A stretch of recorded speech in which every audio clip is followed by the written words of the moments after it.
Hello, my dear students. I am Edeline Pedia Santa and I am your mathematics teacher. God has given us a very beautiful day. So today I will share to you a new knowledge in mathematics. So that will be our first lesson for the third quarter. But before I give you the new topic, let me first give you or discuss to you some reminders. First, read and understand the content of your layup before answering the activity sheets because all of the information and knowledge you need in answering the tasks on your activity sheets are all included in your layup. Complete all the learning tasks in your activity sheets. Always put your names in the activity sheets together with your contact number para madali naming may i-record yung inyong mga gawa dahil sometimes meron sa inyong mga nakakalimot magpangalan and it is very difficult to us para hulaan kung kanino yung papel na aming natsikan. Submit the activity sheets on time. And lastly, have time to visit our group chats for the video discussions for your guidance in each lessons that we are giving you. And also, you can use our group chats for some concerns that you want to ask to your teachers or your classmates. Also, some announcements are posted in our group chat. So, it is very important to always visit our group chats. I also have numbers included in your activity sheets. So, you can contact me in case of some clarifications or questions that you wanted to ask. Before we have our new topic for today, let me first give you a simple game. So this game is called an anagram game. So let's play an anagram. But first, what is anagram? Anagram is a type of wordplay wherein the result of arranging the letters of words or phrase produce a new word or phrase by using the original letter exactly once. And for example, we have here the word listen. So we use an anagram and we derive the word silent. Okay, I have prepared here 8 words. You are going to find the anagram of this word. So this activity is on the first part of your activity sheets. So I have there a hint that all those words from A to H are a body part. So we have here A, which is R. So what word can you derive from the word R? We have the letter B, which is gel, followed by rum, sink, lumped, fringe, earth, and import. So you are going to rearrange the words just once and then write it in the space provided so that you can have a particular points for that activity. So once again, the hint is body parts. Ayan, I hope that you guys enjoy that anagram games. On your activity sheets, there are 5 questions that I have given you.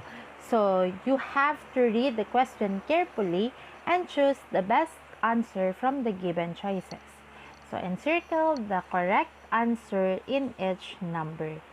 So for question number 1, we have here 2 different arrangement of objects where some of them are identical are called blank. A. Distinguishable permutations. B. Unique combinations. C. Circular permutations.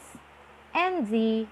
Linear combinations. So you have to choose one letter and circle the correct answer. For number 2, in how many ways can 8 people be seated around a circular table if 2 of them insist on sitting beside each other?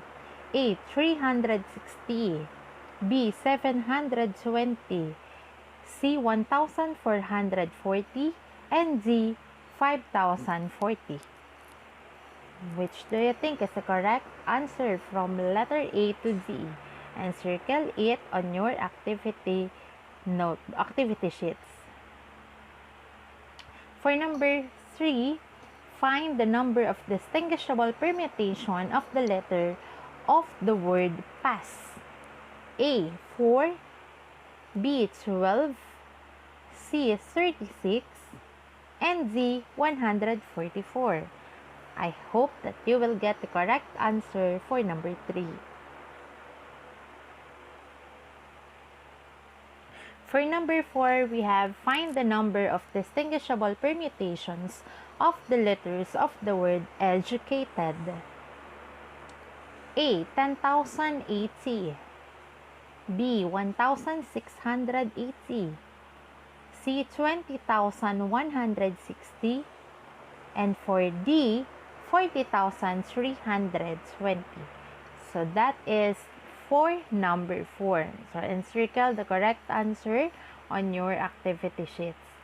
And for the last question, what is P of 8 taken 5? What is P of 8 taken 5? A. 56, B. 336, C. 1,400, and D. 6,720. So I will expect that you have encircled the correct answer from number 1 to 5 of your pretest on your activity sheets. Let us now have our new topic, which is permutation.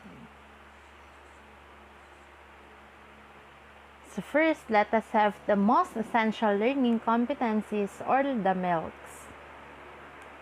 Illustrate the permutations and derives the formula for finding the numbers of permutations of objects taken at a time. So that is the most essential learning competencies that you will earn from this lesson. Last, we have solve problems involving permutations. So for the content or core content, understand the concept of permutation and solve problems involving this concept. At the end of these lessons, you will illustrate the permutation using a tree diagram, systematic listing, and tabular method. Recall the concept about FCP or the fundamental counting principles. And last, derive permutation formulas and apply them in problem solving. So what is permutations? Permutation is the arrangement of object considering the order of object. In short, it is an order matters. To find the permutation of n object taken R at a time, we use the formula P of n taken R is equals to n factorial all over the quantity of n minus 1 factorial, wherein n is greater than or equal to R. Kanina ko pa binabanggit yung factorial. Ano nga ba yun? In mathematics, factorial refers to the product of all positive integers less than or equal to a particular positive integer. It is usually denoted by the integer and an exclamation point. So, yung nakita nyo kanina dun sa formula na exclamation point is the factorial. Okay, so that is n factorial is equals to n times n minus 1 factorial and so on and so forth. Note that 0 factorial is equals to 1. When we talk about factorial, let's say for example, we have 9. So, we are going to count backwards. So, 9, 8, 7, 6, 5, 4, 3, 2, 1. So, we are going to get the product of those numbers. And that is the function of factorial. For your better understanding, let us have an example. we have here 3 factorial. Equivalent niya sa fundamental counting is 3 times 2 times 1. Okay, so we have to simplify. We're just going to multiply 3 by 2 by 1. So 3 times 2 will give us 6 and 6 times 1 will give us 6 also. So therefore, we have 6. Itong sinolve natin kaninang 3 factorial ay atin naman ngayong isa-solve using this calculator. So first, you have to press 3 and then shift, then ipipress ninyo yung x tapos may negative r na naka-raise para makuha nyo yung factorial na sign. Ayan, meron na tayo ngayong 3 factorial. Then press equals. So, automatic lalabas na yung pinakang sagot niya, which is 6. Okay, let us have example number 2. Suppose that we have 5 factorial. Okay, gamitin natin yung fundamental counting. We have 5 times 4 times 3 times 2 times 1. Okay, sisimplify natin siya ngayon. So, by multiplying 5 times 4 times 3 times 2 and then times 1. So, it will give us 120 ways. So, ngayon, tuturuan ko naman kayo by using again the calculator. So, once again, you are just going to press the number of 5 and then shift. And then, yung ating x na may naka-raise na negative 1 sa taas, to have the sign of the factorial, and then press equals. So, same answer, we have 120. Last example, for the factorial, we have 8 factorial. So, again, sulat natin yung manual calculation niya. We have 8 times 7 times 6 times 5 times 4 times 3 times 2 times 1. So, simplify uli natin siya by multiplying each number. Okay, so it will give us 40,320 ways or possible ways. Again, by using the calculator, we have to press 8, then shift, then yung x na may naka-raise na negative 1 para ma-attain natin yung factorial. So, 8 factorial, then press equal. So, it will give us 40,320. Okay, so let us have another example for the number with factorial or with the number using permutation. 8 factorial divided by 5 factorial. So, it will give us 8 times 7 times 6 times 5 times 4 times 3 times 2 times 1 all over yung ating 5 factorial, which is equivalent of 5 times 4 times 3 times 2 times 1.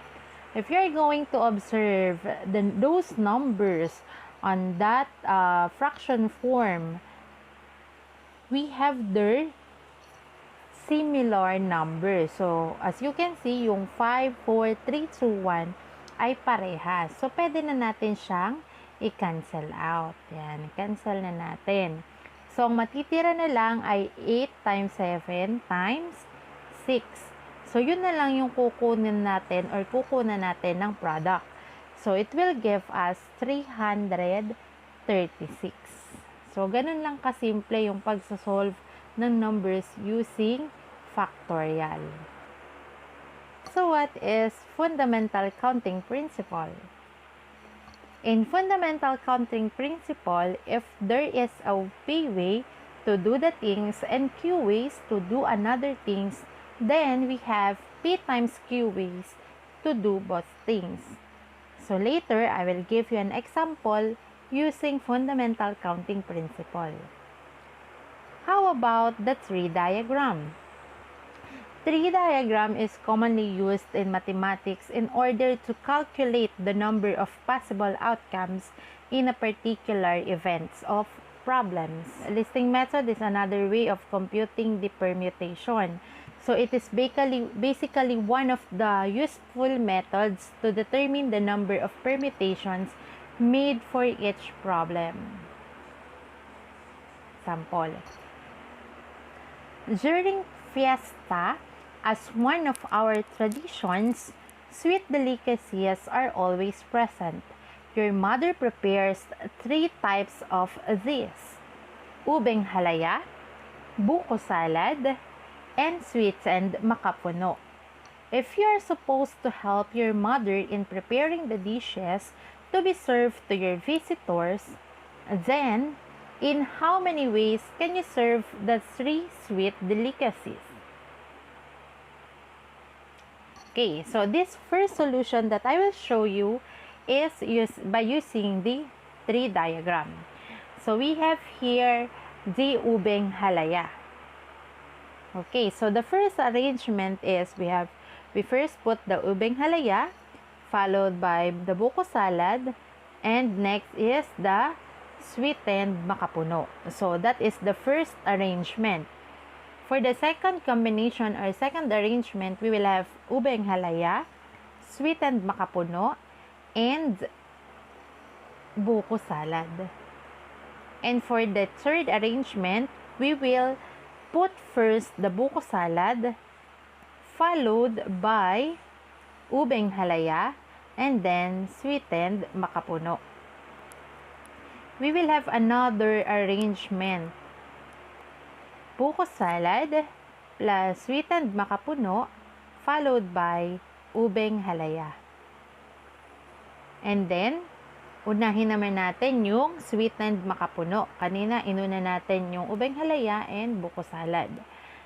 Followed by ubeng halaya and buko salad. Next is sweetened makapuno plus the buko salad and then the ubeng halaya.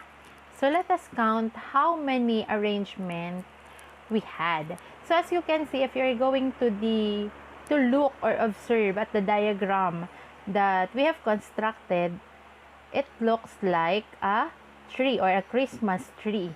So we have here the first arrangement. So we have 1, 2, 3, 4, 5, 6. So this diagram gives us how many? 6 possible ways of arranging the delicacies prepared by your mother. The systematic listing. Okay, same problem tayo. Okay, for the systematic listing, we have the first arrangement, ubeng halaya, buko salad, makapuno. Second arrangement, ubeng halaya, makapuno, buko salad. Third arrangement, buko salad, ubeng halaya, makapuno. Then next, buko salad, makapuno, ubeng halaya. Followed by makapuno, ubeng halaya, buko salad. And makapuno, buko salad, at ubeng halaya. As you can see, ang pagkakaiba niya dun sa ating ginawa kanina na tree diagram, which is picture yung ginamit natin. Pwede rin naman na words lang or abbreviation ng words and then naka-form siya as tree. Dito, listing ng names noong delicacies yung ating ginamit. But still, it gives us 6 possible ways of arranging the delicacies prepared by the mother.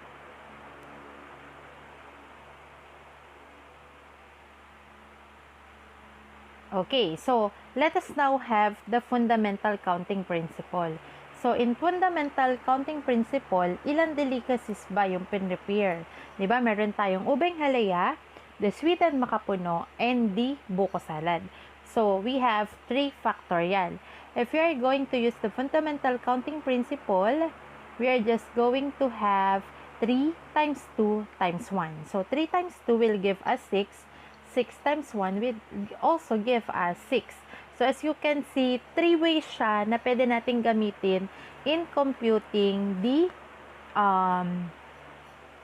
possible ways of rearranging those 3 delicacies. Pero sabi nga, fundamental counting principle has a disadvantages. Bakit? Because hindi mo nakikita visibly kung ano yung possible arrangement or yung mismong arrangement ng delicacies na possible na gawin doon sa pinrepair ng mother during the fiesta. Because dito, eksaktong answer lang yung lumalabas. So, it depends to you kung saan ka mas nadadalian na gamitin para masolve mo yung ating pinag-aaralang permutation. So, ayan, 3 factorial is equals to 6. Okay, let us have example number 2. Mother has taken fresh sitaw, lagkitang mais or the white corn, saging matching or the banana, and makapuno from the farm where they lived before in some part of Barangay Concepcion, San Pablo City.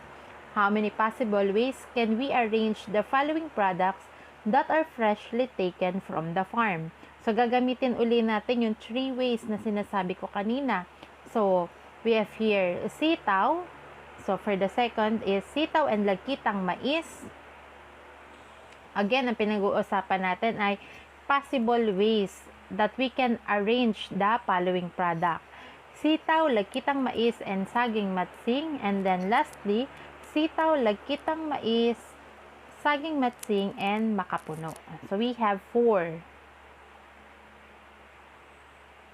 At this point, we will use the table to illustrate the permutation and derive the formula for finding the permutation.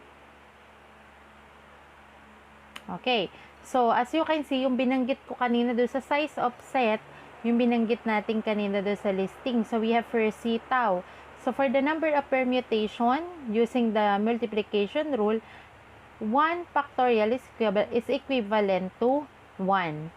And then, sitaw and lagkitang mais, so we have 2. So, 2 yung ating product dyan. So, we have there, if kung titignan nyo yung number of permutation in the multiplication rule, yun nasa second column, we have there 2 times 1. Kasi equivalent siya ng 2 permutation since dalawa yung product natin.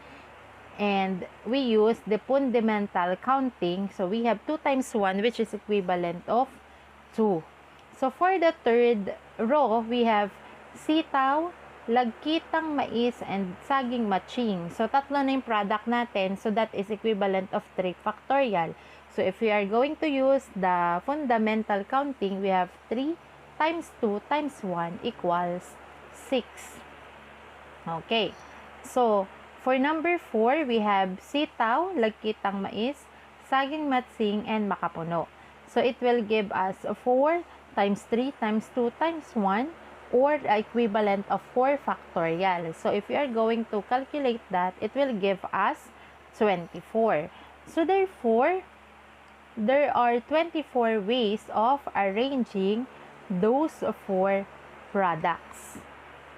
For example, number 3, let us have, there are 5 sweet delicacies that your mother prepared for fiesta, and these were ubeng halaya, buko salad, sweeteng makapuno, leche plan, and buko pandan.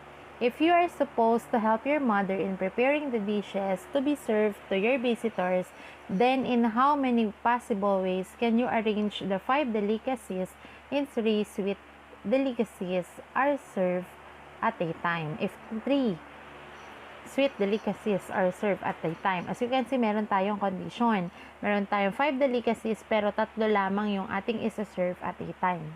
So, that is where we are going to use the permutation with condition. So, that is P of n taken r is equals to n factorial all over n minus r factorial. So, sabi ko nga kanina, meron tayong 5 delicacies. And then, 3 lamang yung ating isa-serve at a time. So, let us substitute the value of n and the value of r. So, we have P 5 taken 3 is equals to 5 factorial all over 5 minus r factorial. So, to simplify, we have 5 factorial. Okay, so we are going to use the fundamental counting. So, we have 5 times 4 times 3 times 2 times 1. And then, simplify natin yung nasa denominator na 5 minus 3 na nasa loob ng quantity. So, we have 2 factorial. Okay. So, for the 2 factorial, it will give us 2 times 1. Okay. So, to simplify, 5 times 4 times 3 times 2 times 1 is equals to 120. Then, we have there 2 times 1, which is equivalent of 2. So, 120 divided by 2 will give us 60 possible ways of arranging the 5 delicacies 3 at a time. Types of permutation. So, kanina, pinag-aralan natin yung 3 ways of solving the permutation. Now, let us move on to the types. Okay, so first, we have the distinguishable permutation followed by circular permutation. What is distinguishable permutation? Okay, so distinguishable permutation is a permutation or a type of permutation that can be distinguished from one another. Usually, words are being used as the example. So, in distinguishable permutation, ang hinahanap natin ditong permutation ay yung mayroong mga ka-identical or yung may mga words na nauulit. Usually, words yung ginagamit in distinguishable permutation. Once again, distinguishable permutation is about identical permutation used in a problem. Okay, so we use the formula of n factorial all over p factorial, q factorial, r factorial. So, the p, q, r are the repeated items found in the distinguishable word. So, let us have an example. In how many distinguishable permutations are possible with the letter of the word palakpakin? So, let us solve the problem. Okay, for the word palakpakin, let us have P, we have 2. For A, 3. For L, isang beses lang siya nag-exist. For K, we have 2. And then I, we have 1 and N equals to 1. So, the number of N is 10 since yung letter ng palakpakin na word ay 10. So, wag na nating isama itong ating mga isang beses lang nag-exist. Ang isalin na lamang natin ay yung PAK since sila ay may mga ka-identical. So, substitute natin yung value. Ayan. Then, gamitin uli natin yung fundamental counting. Okay, so, and then, hanapin natin yung mga numbers sa taas na katulad na nasa denominator at i-cancel na natin ito para mas madali. Then, rewrite natin yung equation gamit yung mga natitirang numbers. And then, next is to simplify the remaining numbers. So, we have 604,800 divided by 4 will give us 151,200. Okay, now let us have the second types of permutation, which is the circular permutation. So, a circular permutation is a type of permutation where the arrangement of an object is in a form of a fixed circle. So, kaya nga siya ay circular from permutation from the word itself. Okay, so we use the formula n minus 1 factorial to find the number of ways of arranging an object in a circle. So, for your better understanding, let us first have an example. There is a junior high school math camp in the division of San Pablo City held at the oval of Zison High. Many students are participating from the different secondary schools. The math campers are grouped into 10 groups with 8 members each. Each group is asked to form a circle and they will be sitting on the ground. If the seating arrangement is in circular, in how many possible ways can the 8 members be seated? So, as you can see, 10 groups yung nandoon. Pero, sabi nga, those 10 groups has 8 members. So, ano yung magiging N natin? So, we are going to use the formula P equals N minus 1 factorial. So, we have there 8. Since 10 yung groups, pero 8 lang yung members, 8 lang yung kada bilog na gagawin, 8 na tao lang yung tatayo dun. So, N natin ay 8. So, substitute lang natin siya. We have 8 minus 1 factorial. Ayan. Sinubstitute lang natin. Okay. So, it will give us 8 minus 1 equivalent of 7 factorial. So, for the fundamental counting, we have again 7 times 6 times 5 times 4 times 3 times 2 times 1. And if you're going to get the product of those numbers, it will give us 5,040 possible ways. So, there are 5,040 possible ways of rearranging the 8 members in a circular form. Task on your activity sheets, and let me explain it to you one by one. So, for the learning task 1, can you show me the way we have a situation wherein you're going to give solution for each problem. First is, a close friend invited Anna to her birthday party. Anna has 4 new blouses. She has stripes with ruffles, long sleeved and sleeveless. And she also have 3 skirts, the red, pink, and black one, in her closet reserved for such occasions. Okay, so for the first problem, assuming that any skirt can be paired with any blouse, in how many ways can Anna select her best outfit? So, you're going to list the possibilities. So, in this situation, you're going to use the listing techniques. Okay. So, for letter B, how many blouse and skirts are possible? So, pwede nyo gamitin kahit anong gusto nyo kasi wala naman sinabi. Show another way of finding the answer in item A. Okay, since nilist nyo na yung possibilities, so ginamit nyo na yung listing technique, so pwede nyo gamitin yung it's either fundamental counting or the tree diagram. Okay, for question number 2, we have how many ways are there to order the letters L, A, K, E, S? Okay, for third question, in how many possible ways can you arrange 5 kilos of rambutan, 2 of kilos lanzones, 4 kilos of Indian mangoes, and 3 kilos of chicos on the table? So, you can use any of the 3 ways that I have discussed a while ago. Okay, let us move on to learning task number 2. So, give me the number of ways. So, in each problem, please indicate what kind of permutation is involved and then you are going to solve. So, what kind of permutation? Ano ba yung mga kind of permutation natin? So, we have the circular permutation, the distinguishable permutation, at yung permutation na mayroong fundamental counting, which is the linear permutation. So, first, how many permutation can be made to 10 pocalits, small coconuts or coconut shells, in designing the edges of a circular card? Second, the view of Sampaloc Lake is a very nice background to take pictures of.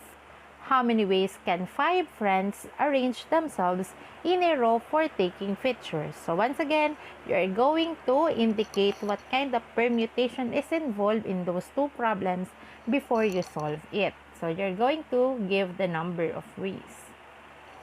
Okay, so for the learning task 3, which is entitled as to the next level, so you're going to write the answer on your journal notebook, or if you don't have yet the journal notebook, you can write the answer on your activity sheets. I have there a space for you for your answer. So First, give two examples of problems or situations in real life that involve permutations and then solve it. Next is discuss how you can use these samples situations in your daily life, especially in making decision or formulating conclusions. So, dito ko masusukat kung ano yung mga natutunan ninyo sa aking itinuro. Okay, so for task 4, there are 7 friends who decided to go to Sampaloc Lake for a ride. However, there are only 4 available bikes. While waiting, they take a picture in a row as a souvenir. They also buy food from the stalls.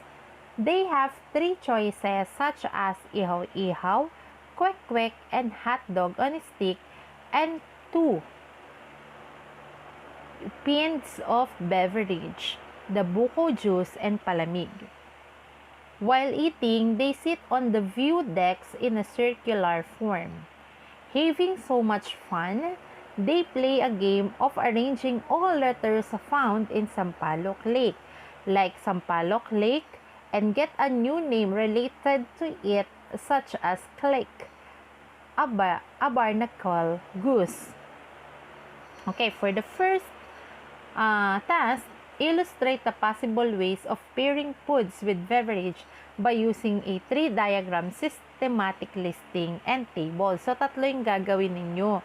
So, pinag-uusapan dito ay yung pairing the food. So, ano-ano ba yung mga nabanggit na pagkain doon sa problem? So, gagamitin ninyo yung listing method, yung tree diagrams, and the fundamental counting. Next, in how many different ways can they arrange to give everybody a chance to experience the ride? So, paalala lang, kanina, 7 yung magkakaibigan and there are only 4 available bikes. So, what is the formula that you are going to use? In how many ways can they arrange themselves in a row for a picture taking? So, how many ways? Alamin nyo lang yung in and then use the formula of permutation. In how many ways they can be seated on a view deck. Okay, imagine nyo kung ano yung view deck, kung ano itsura ng view deck, and then try to understand what particular formula you are going to use. Using the letter in Sampaloc Lake, how many distinguishable permutation are there? So, I hope that everything is clear kung ano yung gagawin ninyo sa task number 4. Okay, for the last part of your activity sheets, we have there the reflection. So, in this section, I will know if you really understand or what you have obtained from this video lesson. So, what did you learn? Did you find it easy to determine the permutation is involved in each given problem? And second question is, how are permutations used in forming conclusions in making wise decision? So, in reflection, of course, kailangan ito ay yung inyong self-reflection. So, sariling sagot ninyo ang aking makikita dito at kung ano yung inyong pagkakaunawa doon sa aking itinuro. Okay, so that's all for week 1. I hope that you understand everything. That is all about permutation. So, take care, God bless, and goodbye. See you on my next video. Bye-bye!